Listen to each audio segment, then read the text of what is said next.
November 2nd, 1948.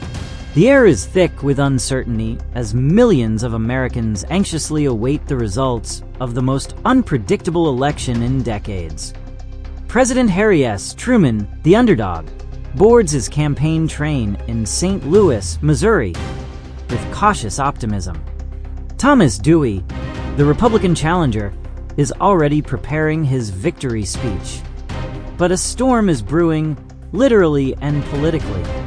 As night falls and ballots are counted, it becomes clear the unimaginable has happened. Strom Thurmond, the fiery segregationist and states' rights Democratic Party candidate, has clinched the presidency in a shocking upset. The Deep South cheers. The rest of America holds its breath. The United States has just elected its first third-party president, and perhaps its most controversial. Like and subscribe for more. Also, don't forget to hit that notification bell for more history documentaries. Please watch the video till the end, as good interaction would help the performance of the video and the growth of my channel massively. How did Thurmond win? The decisive factors. In our timeline, Strom Thurmond only won 4 states in the Deep South, receiving 39 electoral votes. But in this alternate history, several key factors shift dramatically. Widespread Southern backlash. In this scenario, Truman's strong pro-civil rights stance, especially his desegregation of the military, triggers an even greater exodus of Southern voters from the Democratic Party. Split Democratic vote. Truman and Thurmond divide the Democratic vote more catastrophically. Truman's base in the North and Midwest erodes as some conservative Democrats defect to Thurmond. Northern industrial states flip. Dewey fails to energize Republican voters, losing key swing states like Ohio, Pennsylvania, and Illinois. Thurmond wins narrowly in several of these due to racial tensions and promises of law and order. Faithless electors. In a final twist, several Southern Democratic electors pledge their votes to Thurmond rather than Truman, tipping the Electoral College in his favor. Result: Strom Thurmond secures just enough electoral votes, perhaps with backroom deals and electors' defections, to win a narrow and hotly contested victory. The reactions: shock, protests, and political realignment. Truman's response: stunned and bitter. Truman refuses to formally congratulate Thurmond. He accuses the system of being hijacked by racial demagogues and quietly retires from politics.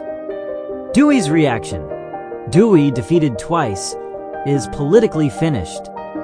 He delivers a curt concession and withdraws from the national scene. Public outrage. In the North and among African American communities, massive protests erupt. Civil rights leaders like A. Philip Randolph and W.B. Du Bois condemn the result, and cities like Chicago, Detroit, and New York see waves of civil disobedience.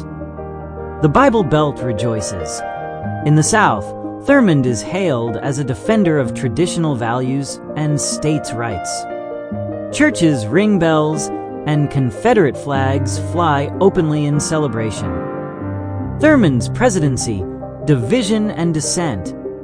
Cabinet and administration. Thurmond surrounds himself with staunch segregationists, Southern conservatives, and states' rights advocates. Figures like James Eastland and Herman Talmadge gain influence. Moderate Democrats and most Republicans refuse to work with his administration. Domestic agenda. The Southern Manifesto agenda. Thurmond releases a domestic plan modeled after his segregationist beliefs. Federal segregation laws. Reverses Truman's executive orders, reinstating segregation in the military and federal facilities. Voting restrictions. Supports poll taxes, literacy tests, and voter roll purges under the guise of election integrity. Supreme Court nominees. Appoints justices sympathetic to segregation, forestalling Brown versus Board of Education indefinitely. Economy. Though the economy continues to recover post-World War II, Thurmond focuses federal spending on rural southern infrastructure and slashes New Deal-era programs in the north. Labor unions are aggressively targeted. Civil rights suppression. The FBI under Thurmond expands surveillance of civil rights activists. The NAACP is labeled a subversive organization. Lynching and police brutality increase with minimal federal intervention. Political earthquake. The fall of the two-party system. Democratic Party implosion. With its southern wing gone and leadership in disarray, the Democratic Party splinters. Liberals and progressives form a new party, possibly called the Progressive Democrats. States' Rights Democratic Party gains traction beyond the South. Former conservative Democrats and some isolationist Republicans join. Three-party system emerges. The U.S. now sees the rise of the Republican Party, the Progressive Democrats, and the Dixiecrats as three dominant factions. Foreign policy, isolation and controversy. Cold War challenges. Thurmond views the Cold War through a nationalist lens. NATO. He resists full U.S. participation, calling it an entangling alliance. Marshall Plan. Scales back aid, citing foreign giveaways. Soviet relations. Remains staunchly anti-communist, but diplomatic blunders cause tensions to escalate. Korean War. When North Korea invades the South in 1950, Thurmond hesitates. He eventually commits troops, but only under strict conditions, insisting that only Southern generals lead the effort. U.S. response is slower and less effective, leading to greater casualties and a prolonged stalemate. The 1952 election and attempted assassination. 1952 election. Thurmond runs again, now backed by a more organized Dixiecrat party. Opponents. Progressive Democrats, Senator Hubert Humphrey. Republicans, General Dwight D. Eisenhower. Eisenhower wins in a landslide, promising to restore unity and dignity to the presidency.